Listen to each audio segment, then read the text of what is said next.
habla Acá. Ahora dicen Florencia Halfon, Nicolás Fiorentino. Futuro. Varios decretos que han generado polémica esta semana. Uno tiene que ver con la reforma del Estatuto de la Policía Federal, otro tiene que ver con la habilitación de compra y tenencia de armas semiautomáticas.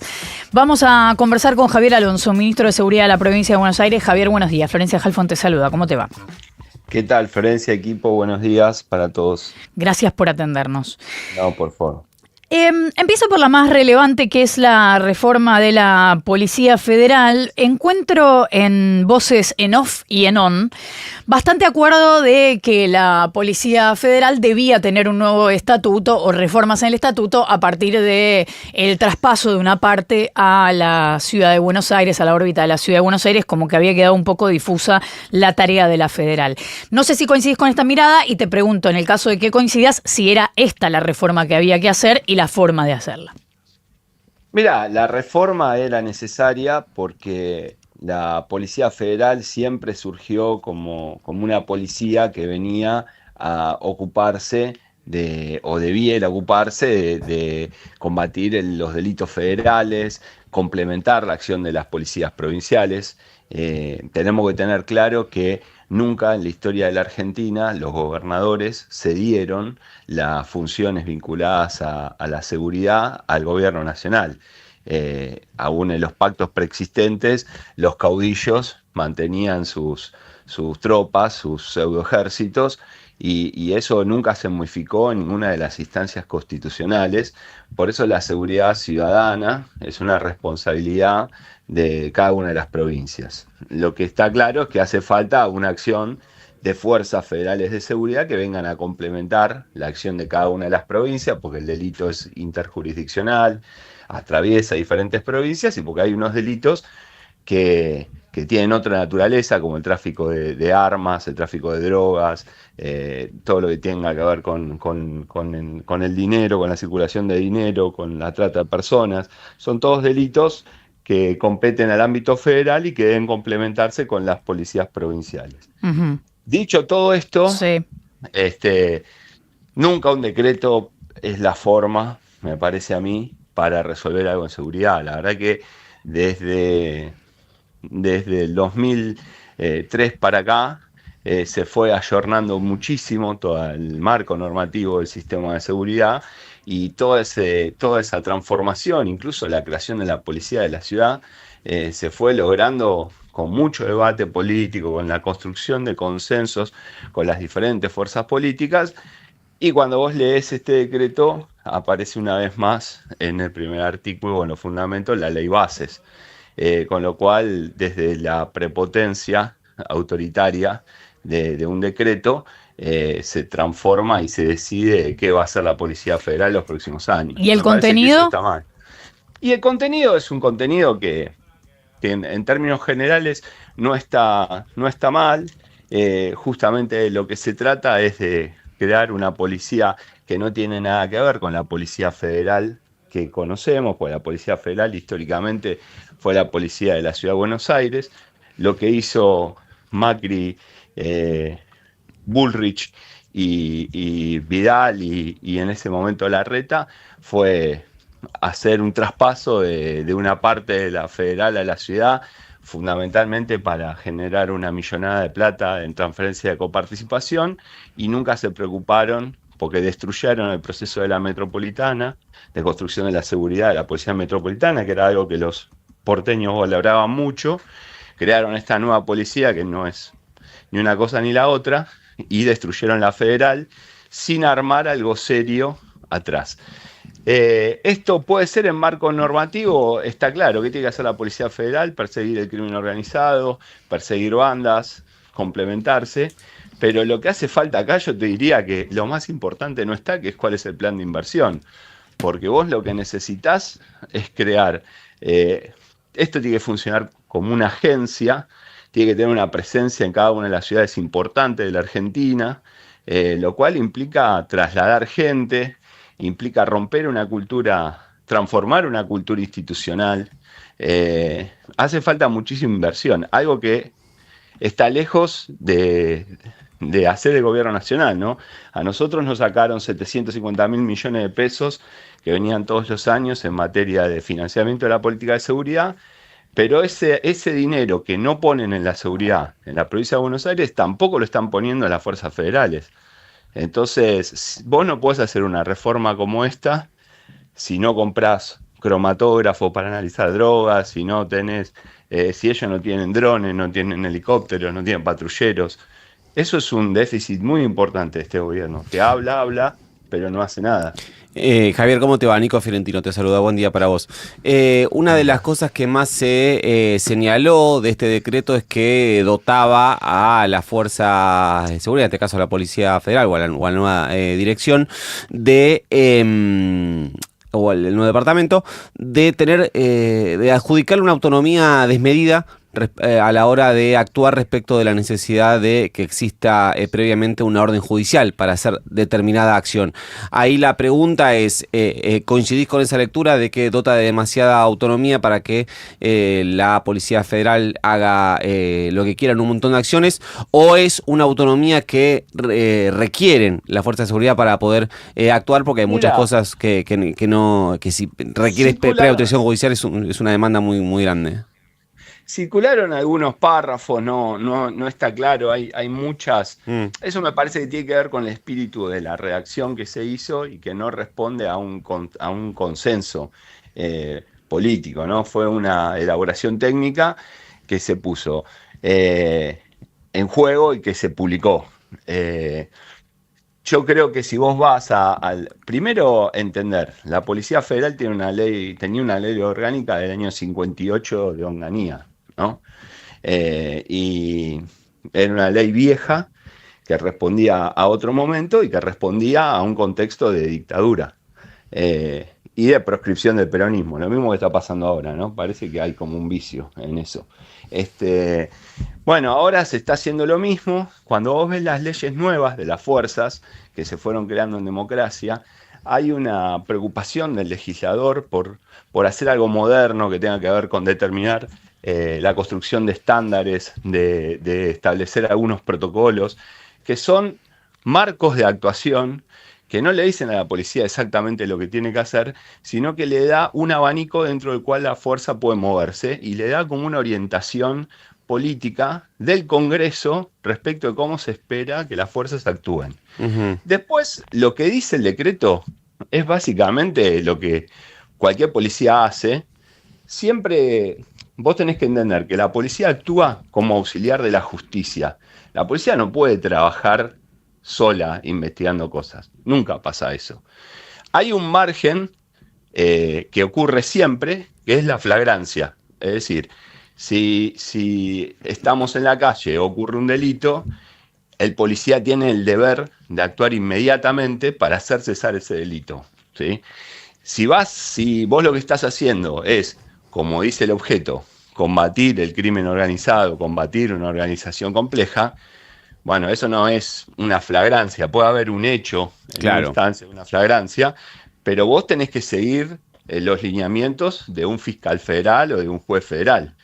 Ahí hay un proyecto ambicioso que se sancionó en la gestión anterior, que tiene que ver con la implementación del modelo acusatorio en el ámbito federal, que eso va a ser una pieza clave para agilizar los juicios contra las organizaciones delictivas en el ámbito federal, pero también no pusieron un peso, no se invirtieron recursos.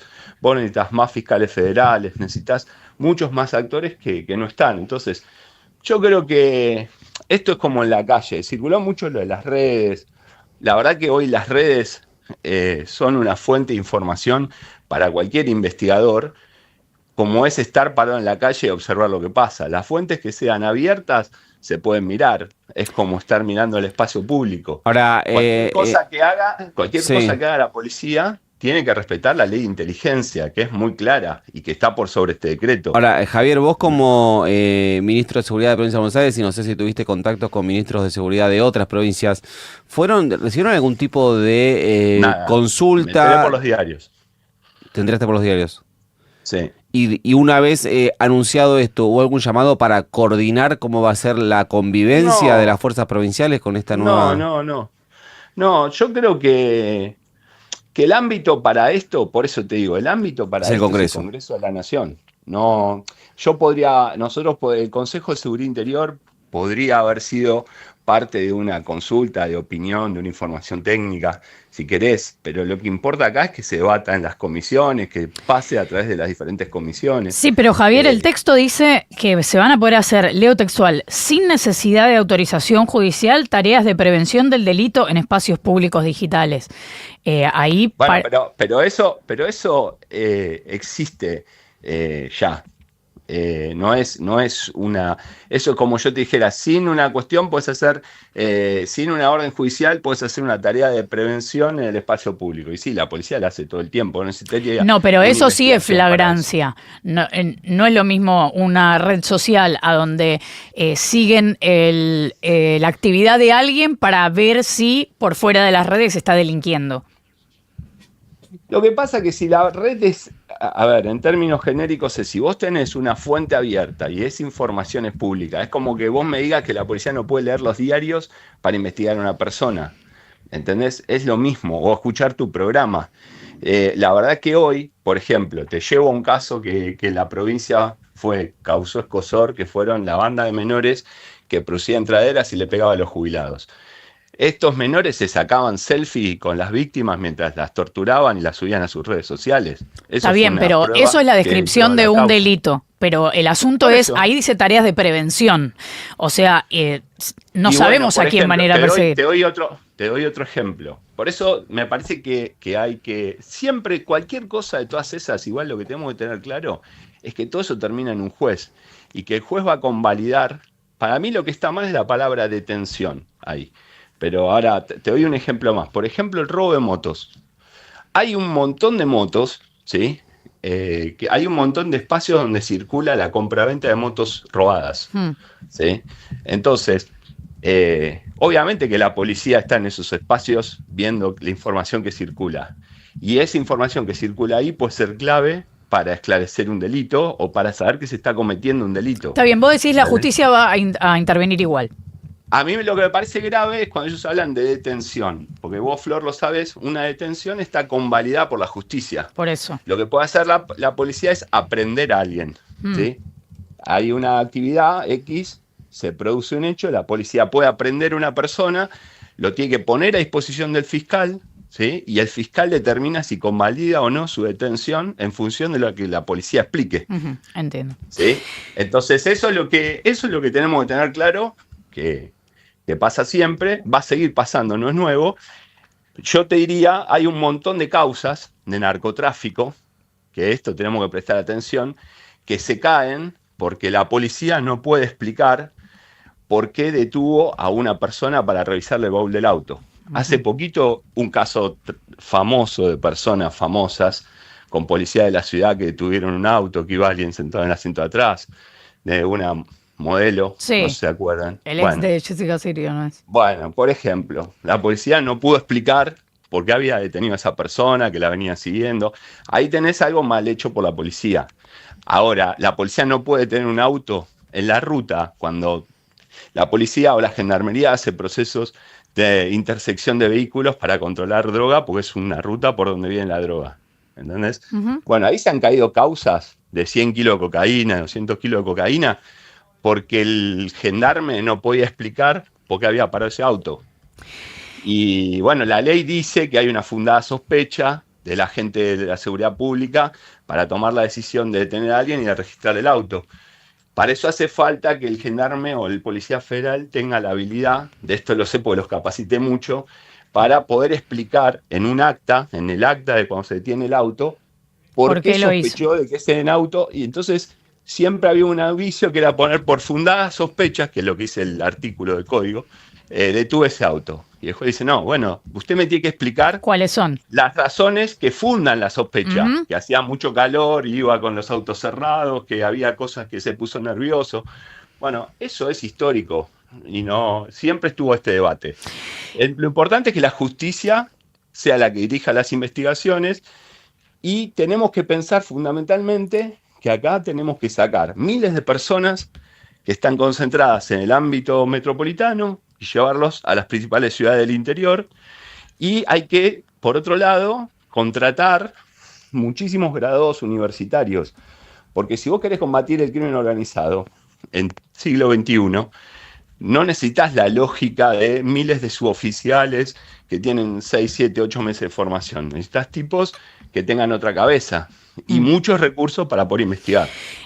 Javier, a los que nos asustan las armas a manos de civiles, Sí. ¿es fundado que nos asustemos todavía más con el decreto donde el gobierno habilita la compra y tenencia de armas semiautomáticas, que entiendo son armas que antes solo podían tener las instituciones armadas? Y sí, porque se va escalando el nivel de fuerza. Mirá, nosotros lo que vimos en diferentes zonas del país es que vos ya tenés una presencia de armas semiautomáticas, automáticas, armas largas, que llegan a través del contrabando de países limítrofes, ¿sí? Organizaciones criminales, sobre todo con Paraguay, donde hay un flujo de armas y tienen unos criterios de otorgar los permisos para que eso funcione, más fáciles. Esos llegan con urbanos, llegan a las diferentes provincias de la Argentina y funcionan. Y eso lo que hace es escalar el nivel de violencia que tiene que usar la policía. Porque si los delincuentes tienen armas poderosas, vos tenés que tener más armas más poderosas que ellos. O sea, alimenta que los civiles tengan armas. Sí, y por otro lado, lo que tenemos que tener claro es que nuestro sistema hasta ahora funcionó muy bien y las armas de los delincuentes provienen del sistema público de registro a través de robos. Cuando ellos entran a robar y encuentran armas robadas, encuentran armas, se las quedan o las venden o las utilizan para el circuito ilegal. Entonces, en la medida que cualquiera compre armas cada vez más poderosas, vamos a tener esa dinámica de tener armas más poderosas en la calle. Será cuestión de tiempo. Es Javier Alonso, ministro de Seguridad de la provincia de Buenos Aires. Gracias, Javier, por habernos atendido.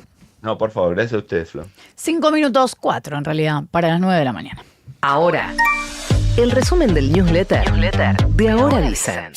En su primer día completo como persona privada de su libertad, Cristina